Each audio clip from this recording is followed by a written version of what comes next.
Group ചാമ്പ്യന്മാരായി knockout ഉറപ്പിക്കാൻ England നാളെ കളത്തിലിറങ്ങും. ആദ്യ 2 മത്സരവും തോറ്റ പനാമയാണ് എതിരാളികൾ. നോക്കൌട്ട് ഉറപ്പിക്കാൻ ഇറങ്ങുന്ന ക്രൊയേഷ്യയ്ക്ക് ഘാനയാണ് എതിരാളികൾ.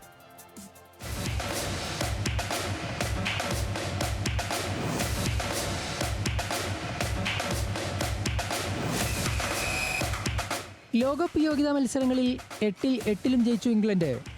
22 ഗോൾ അടിച്ചപ്പോൾ ഒരു ഗോൾ പോലും വഴങ്ങാതെയാണ് ലോകകപ്പിനെത്തിയത്.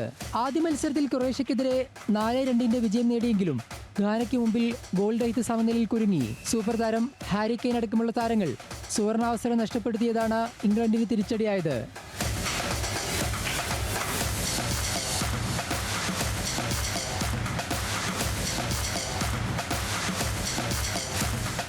ഇന്ന് വിജയത്തിൽ കുറഞ്ഞൊന്നും മതിയാകില്ല തോമസ് ടുഷേലിനും സംഘത്തിനും. ഘാനയ്ക്കൊപ്പം 4 പോയിന്റ് ആയതിനാൽ ഗ്രൂപ്പ് ചാമ്പ്യന്മാരാകാൻ ജയം അനിവാര്യം. ആദ്യ 2 മത്സരം തോറ്റെങ്കിലും പനാമയുടെ വെല്ലുവിളി അതിജീവിക്കണം. ഘാനയോടും ക്രൊയേഷ്യയോടും ഒരു ഗോളിന് മാത്രമാണ് പനാമ തോറ്റത്. ലോകകപ്പിൽ നിന്ന് പുറത്തായതിനാൽ ആശ്വാസ ജയമാണ് പനാമയുടെ ലക്ഷ്യം.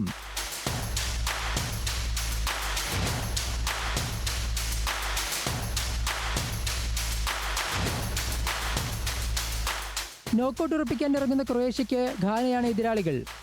ഇംഗ്ലണ്ടിനെ ഗോൾ രഹിത സമനിലയിൽ തളച്ച ഘാന ക്രൊയേഷ്യയ്ക്ക് വെല്ലുവിളിയാകുമെന്ന് ഉറപ്പാണ്. 4 പോയിന്റുള്ള ഘാനയ്ക്ക് സമനില നേടിയാലും നോക്കൌട്ട് ഉറപ്പിക്കാം. ജയിച്ചാൽ നോക്കൌട്ട് ഉറപ്പുള്ള ക്രൊയേഷ്യയ്ക്ക് സമനില നേടിയാലും നോക്കൌട്ട് പ്രതീക്ഷ വെക്കാം. രാത്രി 2:30-ക്കാണ് 2 മത്സരങ്ങളും. World cup desk, news Malayalam.